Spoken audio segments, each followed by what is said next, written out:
Chapitre 75. Comme prévu, ils sont tout à fait capables de whoosh, bang. Un petit feu d'artifice éclata à la porte du château de Ferdium. Allons-y. L'unité de cavalerie, qui attendait à proximité, confirma le signal et commença à charger à pleine vitesse. Les forces de Ferdium auraient également remarqué le feu d'artifice. Ils devaient sécuriser et tenir la porte avant l'arrivée de l'ennemi. Boum, boum, boum, boum. Alors que la cavalerie avançait, l'infanterie, qui attendait derrière, suivit. Bien qu'il y ait une différence de vitesse significative, tout ce qui comptait était que la cavalerie entre en premier dans le château. Pendant que la cavalerie combattait, l'infanterie pouvait rattraper son retard. Le commandant de la cavalerie, qui courait vers la porte, ressentit soudain un étrange sentiment de malaise et tendit les épaules. Qu'est-ce que c'est ? Pourquoi est-ce si calme ? La porte du château, éclairée par des torchées vacillantes, était grande ouverte au loin.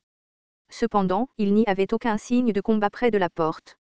Les informateurs et les chevaliers ont-ils déjà neutralisé tous les soldats ? Mais c'était beaucoup trop rapide, même s'il ne s'agissait que de simples soldats. Ferdium manquait de chevaliers, donc la plupart des gardes étaient des soldats. Il n'aurait pas été inhabituel que les chevaliers infiltrés les aient maîtrisés rapidement. Mais quand même, quelque chose ne va pas. L'instinct aiguisé par des années sur le champ de bataille ne cessait de le ronger. Dois-je retirer les troupes ? Alors qu'il se rapprochait de la porte, une sueur froide commença à couler sur son visage. Sa colonne vertébrale le picotait et la chair de poule lui montait sur tout le corps. Non, nous devons y aller. Le signal avait été donné et la porte était ouverte. Faire demi-tour n'était plus une option. S'il battait en retraite simplement parce qu'il se sentait mal à l'aise, les chevaliers à l'intérieur mouraient même s'ils réussissaient leur mission. C'était un soldat, et quel que soit le danger, il devait suivre le plan. Boum boum boum boum. En un instant, la cavalerie s'approcha de la porte. Il n'y a pas beaucoup d'infiltrés. C'est normal que ce soit calme. Allons-y. Allons-y. Il serait dit, poussant son cheval en avant, mais jeta soudain un coup d'œil en arrière vers la porte. Un frisson lui parcourut l'échine. La porte rouge faiblement brillante ressemblait à la bouche ouverte d'un démon. Entrer signifierait une mort certaine. Retraite. Retraite. Le commandant de cavalerie décida de faire confiance à son instinct. Au moment où il faisait demi-tour avec son cheval. Whoosh. Crac. Une hache vola de quelque part et s'enfonça dans son cou. Le commandant tomba de son cheval. Hennissement. Le cheval sans cavalier s'arrêta, dressant haut ses pattes avant. Plusieurs hommes qui suivaient le commandant ne purent s'arrêter à temps et se percutèrent les uns les autres. Boum. Boum. Boum. C'est un piège. Il y a quelque chose ici. C'est un piège. Ah. Que se passe-t-il ? Retournez-vous. Repliez-vous sur l'unité principale. Bien que le groupe de tête soit tombé dans le chaos, les soldats restants se retournèrent et commencèrent à fuir conformément à l'ordre final. Observant depuis l'intérieur du château, Guilain claqua la langue, déçu. Impressionnant. Ils sont vraiment très doués, en effet. Nous avions installé des pièges, mais c'est dommage que cela n'ait pas fonctionné comme prévu. J'avais prévu de les attirer tous à l'intérieur et de les éliminer, mais le piège n'était pas parfait, vu la précipitation avec laquelle il a été installé. Il semblait que le commandant ennemi avait remarqué cette lacune. Peu importe. Même sans piège, je pouvais les capturer facilement. Allons-y. Cria Guilain en montant sur son cheval, et des centaines de cavaliers le suivirent. Boum boum boum boum. La cavalerie de Guilain chargea à travers la porte du château, perçant les ennemis qui fuyaient en désordre. Boum. Arg. Après avoir rapidement traité la cavalerie restante, Guilain tourna son attention vers l'infanterie qui avançait de loin. Le commandant de l'infanterie, remarquant des problèmes au front, avait déjà commencé à changer de direction. Une fois que l'ennemi s'est rendu compte qu'il était attaqué, il n'aurait pas dû essayer d'approcher plus loin. Courez. Si vous êtes pris, vous êtes mort. Courez, j'ai dit. Le commandant poussa ses soldats à courir pour sauver leur vie, les exhortant sans relâche. Mais plus la force était importante, plus il était difficile de changer de direction alors qu'il avançait déjà à pleine vitesse. Ils sont tranchants. Derrière eux. Boum boum boum boum. Guilain poussa son cheval en avant avec un sourire cruel, et les mercenaires le suivirent de près. Finalement, l'infanterie fut prise à l'arrière. Boum. Ah. Retenez-les. Arrêtez-les. Certains d'entre vous, retardez-les. Ceux qui fuyaient déjà ne purent se défendre correctement. Guilain et ses mercenaires déchirèrent l'ennemi comme des loups parmi des moutons, les abattant sans pitié. Astérisque astérisque astérisque. Pendant ce temps, Victor manœuvrait ses troupes, inconscient du massacre qui se déroulait à l'arrière de l'infanterie. Il avait surveillé de près la porte à distance, et quand il vit le signal, il poussa un cri triomphal. Ça a marché. La moitié d'entre vous, suivez-moi. Le reste, attaquez le château de Ferdium. Leur force principale attaquait actuellement la porte sud de Ferdium. Victor prit la moitié de ses forces de réserve et se dirigea vers la porte ouverte. La moitié restante se déplaça pour immobiliser les forces de Ferdium à la porte sud. Boum. Boum. Boum. Les troupes de Ferdium répondirent rapidement. Zualte et Rendalf ramenèrent les soldats vers les murs. Cependant, avec la couverture de la nuit, il leur fallut un certain temps pour se rendre compte que la moitié des troupes de Victor tournaient autour. Monseigneur. Les forces ennemies se dirigent vers la porte et... Quoi? Rendalf. Prends les troupes et va les renforcer immédiatement. Suite à l'ordre de Zualte, Rendalf retira la moitié de ses forces et se précipita vers la porte. C'était un mouvement que Victor avait anticipé. Et, c'est inutile. Tu es fini. La porte serait déjà dans le chaos, grâce aux troupes qu'il avait envoyées en avant. Avec l'unité de Victor ajoutée à la mêlée, le château de Ferdium tomberait bientôt complètement. Bien que l'ennemi puisse tenter de résister farouchement dans les rues, la différence de force finirait par les épuiser. Victor débordait de confiance. Allons-y. Ce soir, nous dormirons à l'intérieur du château. Un millier de cavaliers se précipitant derrière lui, et les soldats le suivirent de toute leur force. Peu importe sa taille ou sa faible fortification, un château restait un château. Diriger une grande armée de manière détournée prendrait inévitablement du temps. Pas beaucoup plus loin. Continuez à avancer, Victor, qui avançait à grands pas, fut soudain confronté à une scène absurde. La force principale. Nous sommes sauvés. Au secours. Dépêchez-vous. Par ici. Ici. Venez vite.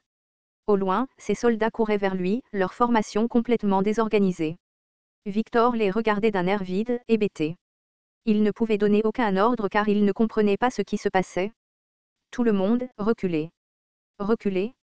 Guillain, qui massacrait l'arrière de l'infanterie, fit demi-tour dès qu'il vit la force principale de Victor et cria fort. Ah ah ah. Vous les canailles, je n'ai même pas pu dormir à cause de vous. Mais c'était amusant. Les mercenaires rirent de bon cœur en s'enfuyant précipitamment, à la suite de Guillain. Victor reprit ses esprits et hurla de rage. Chassez-les. Après ces salauds. Boum, boum, boum. La cavalerie partit à toute vitesse, à la poursuite de Guillain. Cependant, elle fut gênée par sa propre infanterie, qui s'était dispersée un peu partout dans sa fuite désespérée, ce qui ralentit considérablement sa progression. Le temps qu'ils parviennent à s'approcher, Guillain et les mercenaires entraient déjà dans la porte du château. Le commandant de la cavalerie qui les poursuivait cria fort. Chargez. Nous pouvons les attraper. S'il entrait en collision avant que la porte ne se ferme complètement, ils pourraient peut-être réussir à la franchir. Avec la force principale derrière eux, tout ce qu'il avait à faire était de gagner du temps. Boum, boum, boum.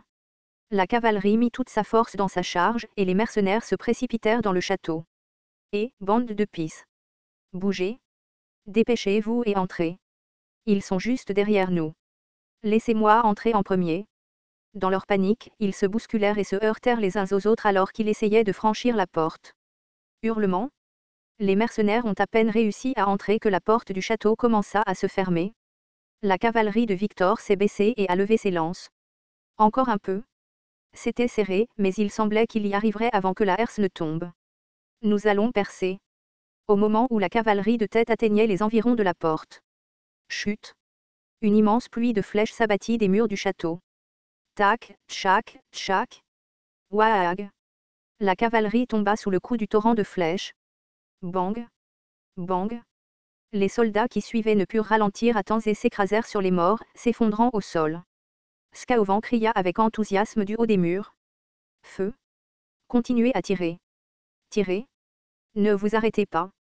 Les gardes de la porte étaient les sentinelles de la forêt des bêtes, dirigés par Scaovan, déclenchèrent une pluie de flèches incessantes. Grâce à Guillain, qui les avait tout convoqués et tenus prêts, ils purent réagir rapidement. Aidons-nous aussi. Feu.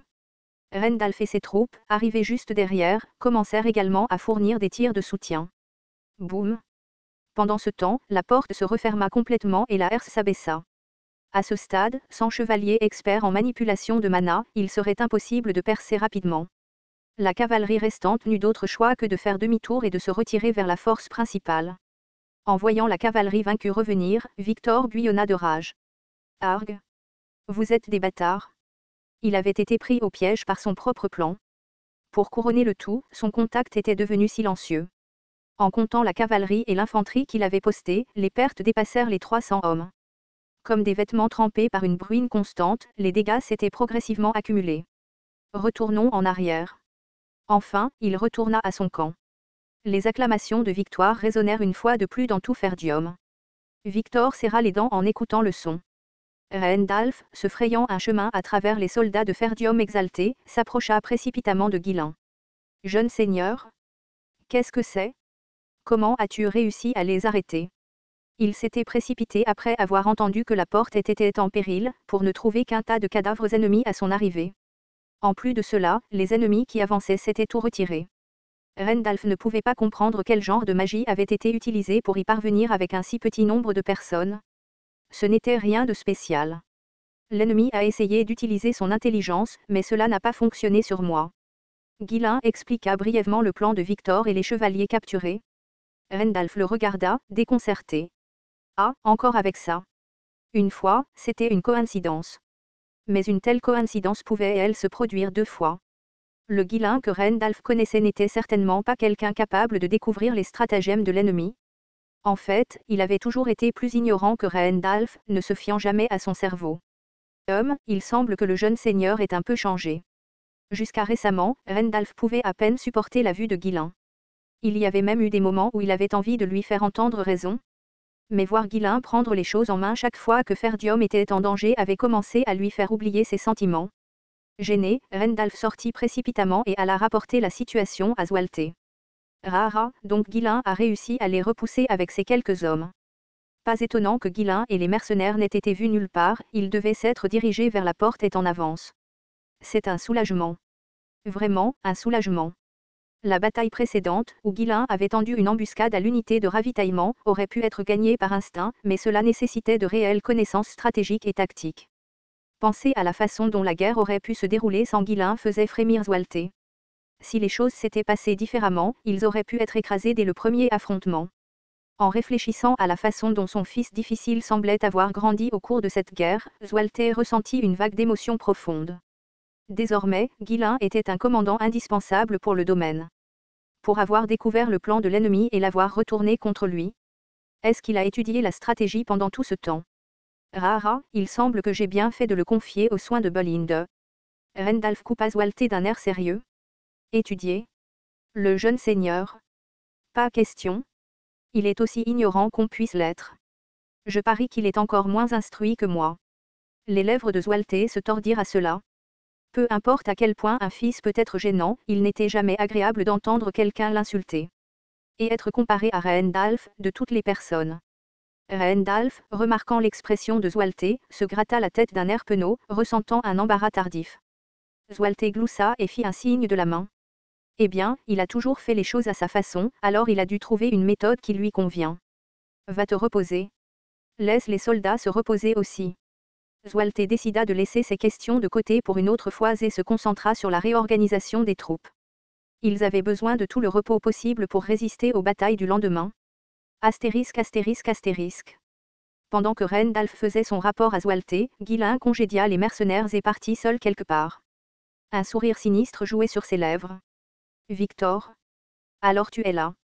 Par les chevaliers capturés, il avait appris qui était le commandant de l'ennemi. L'épée d'Harold Desmond, le maître d'épée Victor. Ils avaient déjà croisé le fer, pendant la guerre contre le royaume de Britannia. C'était un adversaire plutôt impressionnant, quelqu'un qui avait réussi à tenir tête à Guilain, l'un des 7 meilleurs épéistes du continent, pendant des dizaines d'échanges. Bien que Guilain l'ait finalement coupé en 2, il se souvenait bien du nom de Victor, cela lui avait laissé une impression. C'est une opportunité. C'était l'occasion parfaite de mettre fin à la vie de quelqu'un qui deviendrait une menace future. Avant que Victor n'ait eu la chance de grandir davantage, il perdrait la vie ici. Envoyer quelqu'un qu'il appréciait autant ici. Harold devait vouloir donner à Victor un avant-goût de la vraie expérience de combat et lui permettre de gagner un peu de gloire. Sans Guilain, les choses auraient pu se passer exactement comme le comte Desmond l'espérait. Tu as fait une sacrée erreur, Harold. Le visage de Guillain se tordit en un sourire diabolique tandis qu'il émanait de lui une aura palpable d'intention meurtrière.